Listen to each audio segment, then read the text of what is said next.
The New York Times reported on Monday that Israel's military leadership wants to see a ceasefire in Gaza, even if it leaves the Hamas terror group ruling the strip, citing six current and former security officials.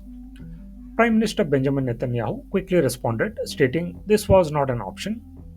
The generals were said to believe that a permanent ceasefire is the best way to free remaining Hamas held hostages. They also reportedly said that the Israel Defense Forces needs to restock ahead of an expected wider conflict with Hezbollah, as diplomatic efforts have so far failed to allay fears of a potential war in Lebanon. Amid the ongoing conflict with the Hamas in Gaza, the Houthis in Yemen, and Hezbollah in Lebanon, the question looms: how will these events reshape the outcome of the war?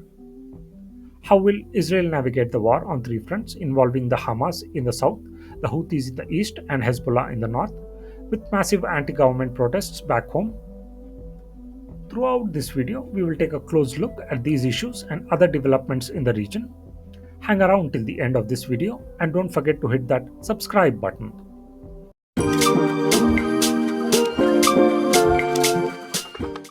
The New York Times did not indicate to what extent generals have pushed the position before Netanyahu, who has repeatedly promised to keep fighting until total victory.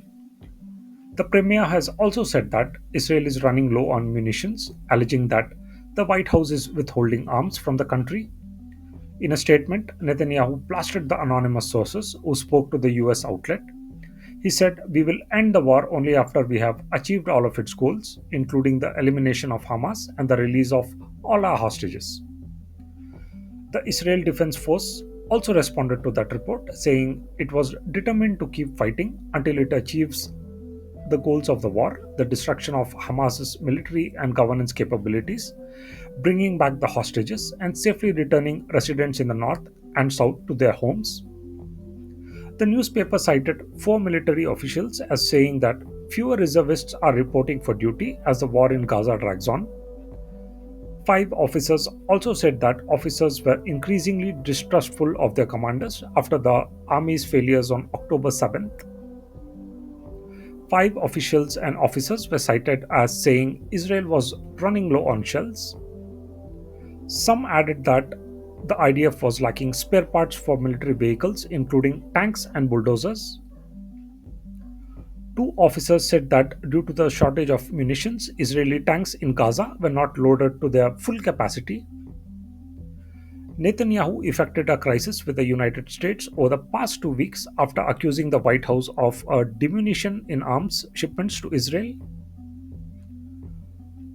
Defense Minister Yoav Gallant, who visited Washington last week, said that significant progress has been made in resolving the crisis. During a visit to Gaza on Tuesday, IDF Chief of Staff Lieutenant General Houthi Hezbollah said that the operation in the southern enclaves Rafah would take time. "We count in Rafah Brigade what we saw with our eyes: over 900 dead terrorists, including commanders, at least one battalion commander, many company commanders, and many operatives," Halevi told troops at a forward logistics base. He said the military will continue to destroy Hamas's infrastructure in Rafah, including its tunnels. "It takes time, so this campaign is long because we do not want to leave Rafah with the infrastructure," Halevi added. The Israeli army on Monday issued a new evacuation order for parts of Khan Yunis and Rafah in southern Gaza, with witnesses reporting that many were fleeing. Hundreds of thousands had already left Rafah ahead of and during a ground offensive launched by Israeli troops on the southernmost city since early May. The warning for al-Qarara, Bani Suhaila, and other towns in the two governorates, made on social media and in an official statement, came hours after Israel said 20 projectiles were fired into Israel from the Khan Yunis region. The attack was claimed by the armed wing of Palestinian militant group Islamic Jihad. Israel had already staged airstrikes in Rafah on Monday. Since launching its ground offensive in Gaza on October 27th, Israeli forces progressively moved south in the Palestinian territory, seeking to destroy Hamas battalions, though fighting has restarted in the north. The Iran-backed group bombed the headquarters of IDF's 91st Division on Friday evening and rained nearly 25 Katyusha rockets on Saturday morning. Hezbollah said it launched Falak rockets with heavy warheads targeting the headquarters of the Israeli military's 769th Brigade in Kiryat Shmona, as well as 100 salvos of Katyusha rockets targeting the headquarters of Israel's 210th Division and the Kila Air Base in Golan Heights. Israel's former national security advisor told the New York Times that Israel was still able to fight Hezbollah. Tensions have been mounting with the Iran backed Hezbollah terror group for weeks.